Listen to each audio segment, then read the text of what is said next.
Fala, gente boa de Deus! Bem-vindos para mais um vídeo em meu canal. Hoje nós vamos falar um assunto muito importante, com certeza é a dúvida de muita gente, né? Porque chegam as perguntas até mim, principalmente no WhatsApp, né? Através dos contatos que a gente deixa nas descrições dos vídeos. E por ser uma pergunta muito recorrente, eu acredito que vocês queiram saber a resposta, tá? Para onde vai a nossa alma após a morte? Tá? O que a Bíblia tem a dizer sobre isso, o que Jesus tem a falar sobre esse assunto, e é esse o tema do vídeo de hoje. Eu peço a você de antemão que já deixe o seu like, já deixe a sua curtida no vídeo aí, porque é fundamental, tá? Assim o YouTube manda esse vídeo para muitas e muitas pessoas. Você que ainda não é inscrito neste canal, se inscreva, interaja conosco, deixe aí o seu comentário, curta esse vídeo também, compartilhe com seus amigos. E vamos em frente aí na divulgação do evangelho fora da caixinha religiosa, tá? Bom, para onde vai a nossa alma após a morte? Essa pergunta não causava nenhum constrangimento em judeus, por exemplo, tá? Jesus também não tinha problema nenhum em responder essa pergunta. Quem problematizou essa pergunta foram os cristãos vindos do cristianismo, tá? É muito importante que a gente saiba que o cristianismo, tal como uma organização religiosa, ele nasceu por volta do ano 317, tá? Através de Constantino, o imperador romano, que uniu igreja com Estado, tá? E não era problema para os cristãos do mundo antigo, antes dessa tomada, né, ou da chegada de Constantino ao poder, dessa suposta união igreja-estado, os cristãos saberiam responder essa pergunta com bastante simplicidade. Os judeus também responderiam com bastante simplicidade, porque eles desde sempre aprenderam que a alma ela segue para as mãos de Deus, tá? E Deus dá à alma o destino conforme a sua vontade. Então, os judeus descansavam na benignidade divina, sabendo que um Deus justo destinaria aqueles que honraram a sua palavra para a vida eterna. Ao contrário daqueles que foram ímpios, tá? Que viraram as costas para o bem, que teriam também como justiça a destruição do seu ser. Tá? Então nós precisamos entender que o descanso dos judeus em relação ao destino da alma era saber que Deus é justo. Isso bastava. Esse também deveria ser o nosso descanso, tá? Mas eu vou deixar uns textos para vocês aqui. Êxodo capítulo 3 diz o seguinte, ó, versículo 6. E disse mais: eu sou o Deus de teu pai, o Deus de Abraão, o Deus de Isaque e o Deus de Jacó. E Moisés encobriu o seu rosto porque temeu olhar para Deus. Deus, ao se apresentar para Moisés, ele respondeu para Moisés o seguinte: eu sou o Deus de Abraão, de Isaque e de Jacó. Ou seja, deixando claro que, embora esses personagens já estivessem mortos na sua vida terrena, eles seguiam vivos na eternidade. Então esse texto dá muita base para crer na vida eterna. Deus não falaria que era Deus de personagens que já estivessem definitivamente mortos. Esses personagens bíblicos aqui seguiam vivos em um outro plano, seguiam vivos e ainda estão vivos, né? Em uma outra dispensação, ok? Em uma outra dimensão. Só não nos é permitido neste corpo entender algumas coisas a respeito disso ou visualizar, tá? Essa dimensão. Mas então entra a fé, né? Existe a fé, a convicção das coisas que a gente não consegue enxergar. Lá em 2 Coríntios capítulo 5, versículo 7, está escrito que nós não caminhamos pelo que vemos, mas pelo que cremos, né? Então nós entendemos que para os cristãos do mundo antigo, bem como para os judeus, antes mesmo de Cristo se manifestar na história, eles não tinham nenhuma complicação em relação a essa pergunta, a essa dúvida. Para onde vai a alma após a morte? Segue nas mãos de Deus e Deus faz como justo juiz o que bem entender. Tá certo? Mas o que acontece? Por que se tornou um problema, tá, para as pessoas, principalmente do cristianismo, né, pós-Constantino? Se tornou um problema porque os teólogos, tais como os romanos, que tinham a mania de inserir departamentos em tudo, né? Os romanos já vinham trazendo esse costume desde o tempo dos gregos, do Império Grego, né? Na sequência, o Império Romano também, ele seguiu com essa departamentalização, ok? Então, os romanos gostavam muito de setores, de hierarquias, de departamentos, de câmaras, tá? Tal como nos exércitos. Então, eles inseriram isso.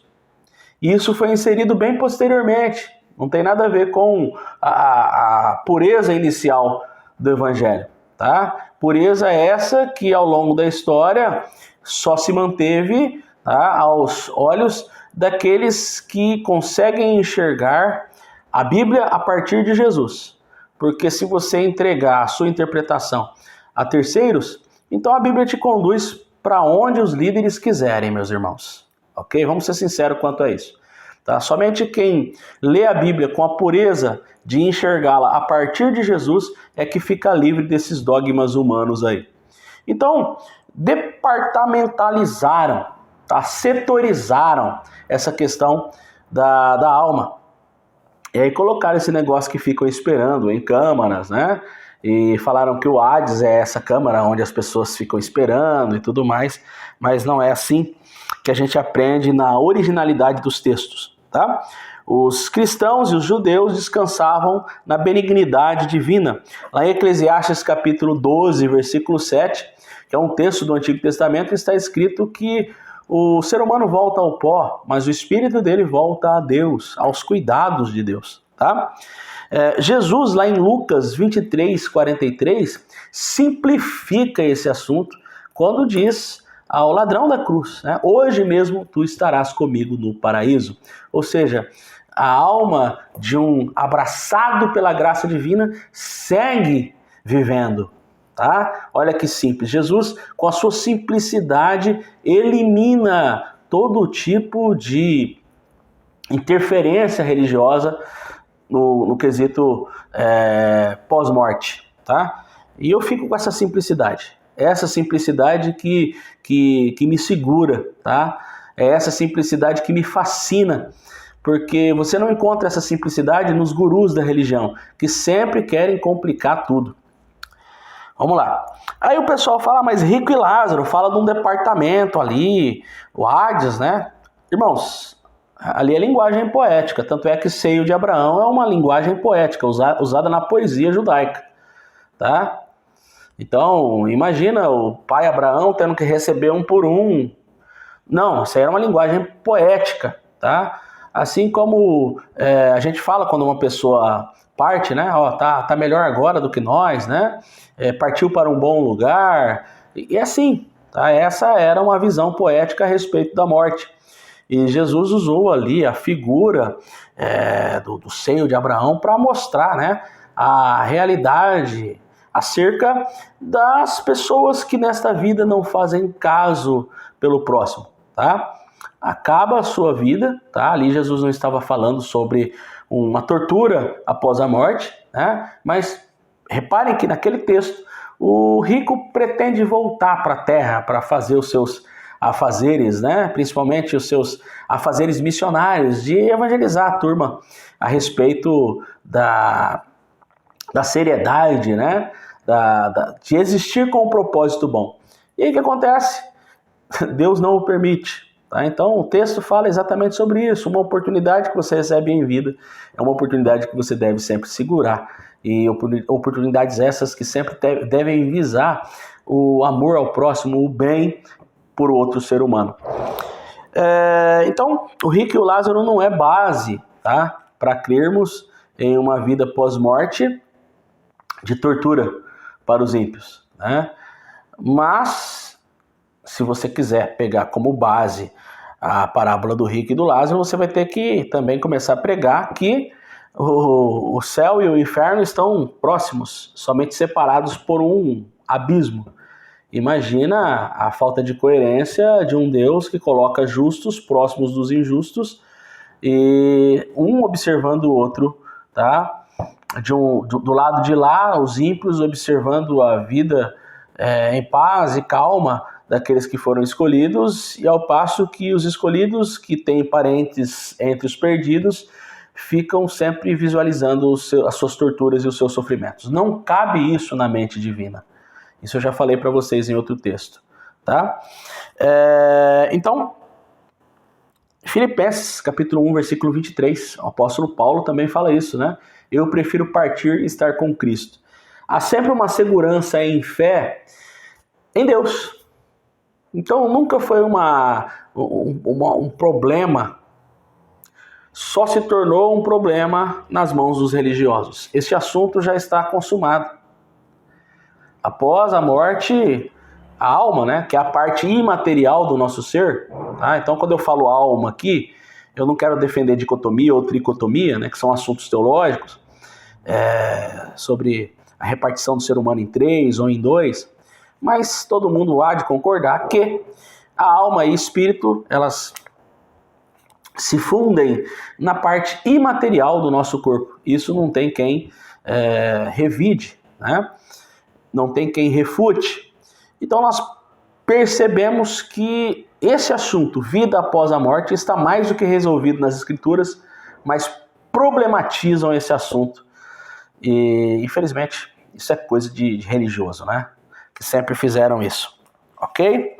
Jesus simplifica, o religioso complica. Você é de Deus, descanse a respeito do seu futuro. Fique em paz, tá bom? Gente, obrigado por sua atenção. Hoje eu estou bem gripado, vocês podem perceber pela minha voz aqui, mas mais uma vez eu peço para você aí deixar sua curtida, o seu like, deixar o seu comentário, tá certo? Se você quiser aprender mais, faça o curso Detox. Abaixo desse vídeo, na descrição também, você pode solicitar um e-book gratuito que eu disponibilizo, né, para você, e vamos em frente nessa fé. Um abraço a todos.